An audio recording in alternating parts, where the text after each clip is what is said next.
Bismillahirrahmanirrahim. Assalamualaikum warahmatullahi wabarakatuh dan selamat sejahtera semua. Kembali lagi kita dalam segmen Fikar Pelabur dengan Tuan Izzat daripada Wahai Invest. Apa khabar Tuan Izzat? Baik, terima kasih Tuan Izzat. So, macam-macam dah berlaku dalam beberapa minggu yang lepas. Kita pun dapat saksikan bahawa kita ada Perdana Menteri baru dan ada barisan ahli kabinet yang baru. Dan mungkin Tuan Izzat boleh ulas sikit tak apa perkembangan terkini yang berlaku di Malaysia dan impak dia kepada pasaran saham Malaysia. Okey, boleh. Jadi seperti yang kita tahu, sejak kita punya rakaman yang 2 minggu lepas, macam-macam telah berlaku lah dekat Malaysia ni, terutamanya terdapat kerajaan yang baru. Tapi yang paling penting untuk kita sebagai pemerhati pasaran ialah sebelum kerajaan lama dibubarkan, Dr. Mahathir telah mengeluarkan pakej rancangan ekonomi 2020. So itu adalah untuk mengurangkan kesan negatif daripada wabak virus lah yang melanda kebanyakan negara sekarang ni. Dan berita baik adalah kerajaan baru yang dipimpin oleh Perdana Menteri Muhyiddin telah pun menyatakan semalam bahawa dia akan meneliti pakej rancangan tersebut dan akan menyambung jika mereka mendapati bahawa ia memang dapat betul-betul memberi kesan yang diinginkan lah. So itu berita baik lah. Jadi yang kita dah bincangkan pada episod yang lepas, ini terutamanya akan memberi bantuan kepada sektor-sektor seperti pelancongan dan pelaburan lah. So kita harapkan memberi kesan yang positif lah. Kesan yang positif lah. Dan tapi pada masa yang sama, kita punya pasaran setempat KSAI masih tertekan. So pada 2 minggu lepas, kebanyakan kesan negatif adalah disebabkan oleh virus dan juga oleh ketidaktentuan politik. Tetapi pada hari-hari kebelakangan ni adalah disebabkan oleh perjanjian OPEC yang gagal lah. So ini menyebabkan kaunter-kaunter minyak dijual. So jadi kita nak kupas sikit pasal perjanjian OPEC ni. Mereka ada perjanjian sehingga bulan 3 ni untuk mengekalkan kuota pengeluaran minyak pada tahap tertentu. Jadi mereka sepatutnya duduk dan membincang untuk extend kuota kontrak tersebut. Tapi telah gagal. Jadi kerajaan Saudi telah menyatakan bahawa mereka akan mengeluarkan sebanyak mana minyak yang mereka boleh keluarkan, dan ini menyebabkan harga minyak pasaran rendah lah, sebab sekarang kita ada oversupply punya situasi di mana penghasilan minyak tu lebih daripada permintaan. Jadi bukan sahaja kaunter-kaunter oil and gas Malaysia yang terjejas, tapi juga serantau dan juga global lah. Dan jika kita beralih ke pasaran Amerika Syarikat, di 2 minggu kebelakangan ni kita nampak turun naik yang agak ekstrim lah. So seperti Dow Jones turun naik 1,000 dalam sehari. Itu adalah sebelum ni kita tak boleh bayangkan lah, tapi ini realiti disebabkan oleh wabak virus yang semakin menular ke negara-negara barat, dan juga perjanjian OPEC yang tidak terjadi inilah. Kita dapat lihat bahawa pelabur-pelabur sekarang sentimennya memang negatif. Banyak yang menjual, tapi kadang-kadang bila pasaran orang lihat macam oversold ataupun terlebih jual, mereka akan masuk balik. So kita nampak volatility tu memang sangat tinggi lah. So naik, turun 7%, and then lepas tu dia naik 5%. Jadi ini adalah keadaan semasa yang kita masih jangkakan akan berlaku, sehingga kita dapat jalan penyelesaian yang boleh diberikan daripada kerajaan Amerika Syarikat lah. Terutamanya mungkin mereka akan dapat mengeluarkan pakej stimulus ataupun pakej rancangan juga terhadap syarikat-syarikat yang terjejas, dan juga untuk menangani wabak ni lah. Itulah, banyak juga yang berlaku baru-baru ni. Betul. Harga minyak pun baru ni yang turun, dia jatuh hingga 30% kan, dalam masa sehari. Dalam masa satu malam dia jatuh 30%. Lepas tu dikatakan pun pasaran saham US dia sedang masuk dalam fasa bear market, iaitu dia turun 20% daripada paras tertinggi dia.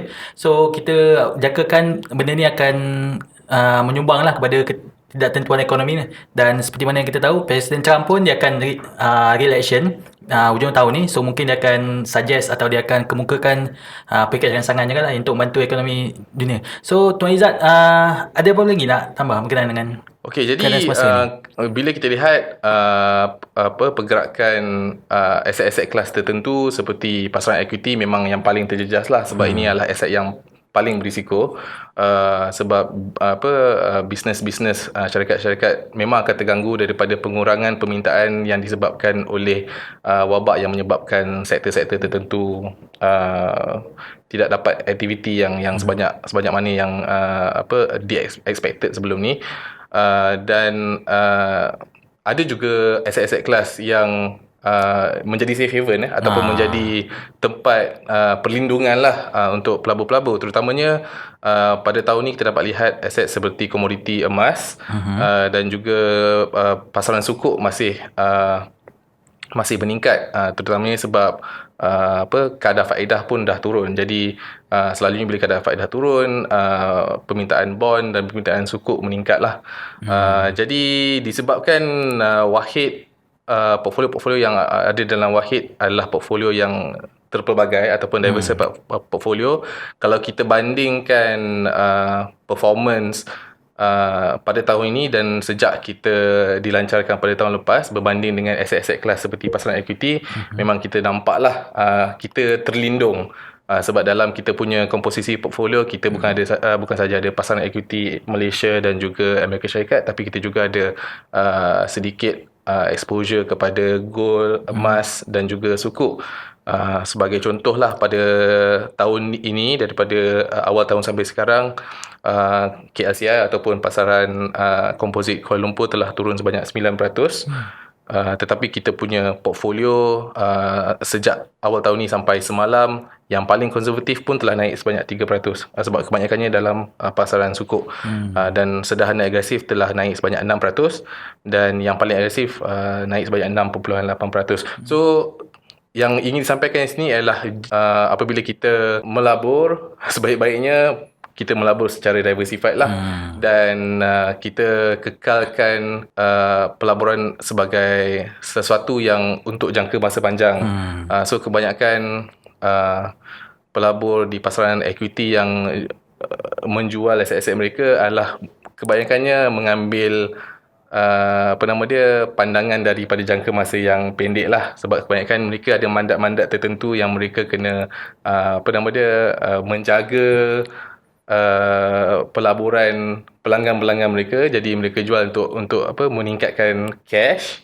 Tetapi yang ini ingin disampaikan di sini adalah jika kita masih stay invested ataupun akan melabur, kita memang kita akan experience hari-hari yang pasaran turun, tetapi jika kita secara konsisten mengamalkan seperti yang kita bincangkan dulu, dollar cost averaging, kita sebenarnya dapat menambah kita punya pelaburan tetapi pada kos yang lagi rendah. So maksudnya kita punya unit-unit yang kita dapat tu lagi banyak. So jadi lagi sekali, sebab ini kita jangkakan untuk jangka masa panjang, bila pasaran kembali pulih dan meningkat kembali, unit-unit yang banyak yang kita dapat pada masa kita beli masa harga rendah tu, sekarang harganya telah naik dan kita akan bermanfaat, mendapat manfaat lah. Jadi kita akan sentiasa tekankan pelabur-pelabur untuk mengamalkan pelaburan secara konsisten dan melabur mengikut risiko masing-masing, dan tidak terlalu gairah lah, sebab kadang-kadang bila orang melabur dia pakai ke semua simpanan wang simpanannya, tapi selalunya kita asingkan wang simpanan dan juga wang pelaburan. So bila kita dapat istiqamah lah dalam aktiviti melabur menggunakan hanya wang pelaburan kita, insyaAllah kita dapat manfaat lah daripada tersebut. Maknanya ada few points yang kita nak bawa balik lah daripada kita pertemuan hari ni. Pertama adalah kita kena diversify kita punya portfolio. Maknanya jangan letak semua duit dalam satu basket lah orang kata kan. Dan lagi dua adalah kekal terus-menerus lah kita melabur kan. Sebab pasaran saham yang turun naik ni memang dia tak berpanjangan lah. Maknanya akan ada sampai satu tahap, kalau contoh sekarang dia tengah jatuh, dan satu tahap dia akan naik balik kan. Cuma mungkin lebih masa sikit lah dengan keadaan semasa kan. So saya rasa setakat situ saja yang kita boleh bincangkan pada hari ini. InsyaAllah kita akan jumpa lagi dalam masa akan datang. Dan terima kasih Tuan Izzat. Terima kasih banyak Tuan Izzat. Penjelasan panjang lebar tadi. So terima kasih semua dan Assalamualaikum warahmatullahi wabarakatuh, dan kita jumpa lagi insyaAllah. Assalamualaikum. Terima kasih.